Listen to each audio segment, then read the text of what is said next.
क्रिकेटमध्ये catches win matches असं म्हटलं जातं. याचाच प्रत्यय IPL मध्ये 7 मे रोजी अरुण जेटली स्टेडियमवर झालेल्या राजस्थान रॉयल्स आणि दिल्ली कॅपिटल्स सामन्यामध्ये आला. दिल्लीचं घरचं मैदान असलेल्या या स्टेडियमवर मोठ्या धावा होतात. त्यानुसार हा सामनाही मोठ्या धावांचा झाला, ज्यात दिल्लीनं 20 धावांची बाजी मारली. राजस्थानसाठी संजू सॅमसनची वादग्रस्त विकेट टर्निंग पॉइंट ठरली. शाय होपनं बाउंड्री लाईनजवळ त्याचा कॅच पकडला आणि दिल्लीलाही होप दिल्या. या सामन्यात सॅमसननं टॉस जिंकून दिल्लीला पहिल्यांदा बॅटिंगला बोलवलं होतं. दिल्लीकडून तुफान फॉर्म मध्ये असणाऱ्या जॅक फ्रेझर मॅकगरेकने याही सामन्यात आक्रमण केलं आणि तो अवघ्या 20 चेंडूत 50 धावा करून बाद झाला. त्यानंतरही अभिषेक परेलने आक्रमक 65 धावांची खेळी केली, तरी अश्विननं 3 विकेट्स घेत दिल्लीच्या धावगतीला लगाम घालण्याचा प्रयत्न केला. परंतु शेवटी ट्रिस्टन स्टबनं 20 चेंडूमध्ये 21 धावा फटकावल्या. त्यामुळे दिल्लीनं 20 ओव्हरमध्ये 221 धावा उभा केल्या. त्यानंतर राजस्थाननं पहिली विकेट पहिल्याच ओव्हरमध्ये जयस्वालच्या रूपात गमावली. त्यामुळे सॅमसनला पहिल्या ओव्हरमध्ये मैदानात उतरावं लागलं. त्यानं जॉस बटरर, रियान पराग आणि शुभमन दुबे यांच्याबरोबर चांगल्या भागीदारी केल्या. या दरम्यान त्याने आक्रमक खेळताना 28 चेंडूमध्ये अर्धशतक झळकावलं होतं आणि तो शतकाच्या दिशेने वाटचाल करत होता.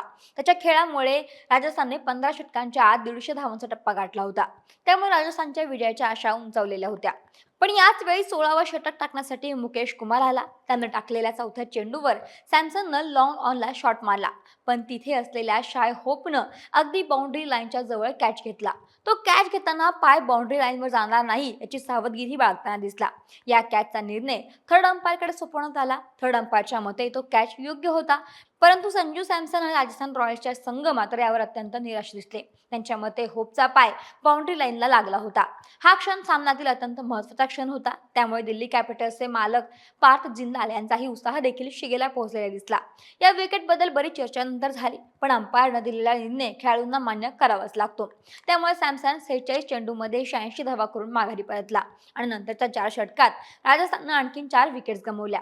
त्यामुळे त्यांना 20 ओव्हरमध्ये 8 बाद 201 धावाच करता आल्या. मात्र दिल्लीच्या या विजयाने आता प्लेऑफची शर्यत मोठी रंगतदार झाली होती. 4 संघ 12 पॉईंटवर आहेत. त्यामुळे आता प्लेऑफसाठी मोठी चुरस आगामी सामन्यामध्ये पाहायला मिळणार आहे. महाराष्ट्रातील सर्व बातम्यांचे विश्वासार्ह व्यासपीठ. सकाळच्या सर्व सोशल मीडिया प्लॅटफॉर्मला लाईक, फॉलो आणि सबस्क्राईब करा. तसंच सर्व नोटिफिकेशनसाठी बेल आयकॉन प्रेस करायला विसरू नका.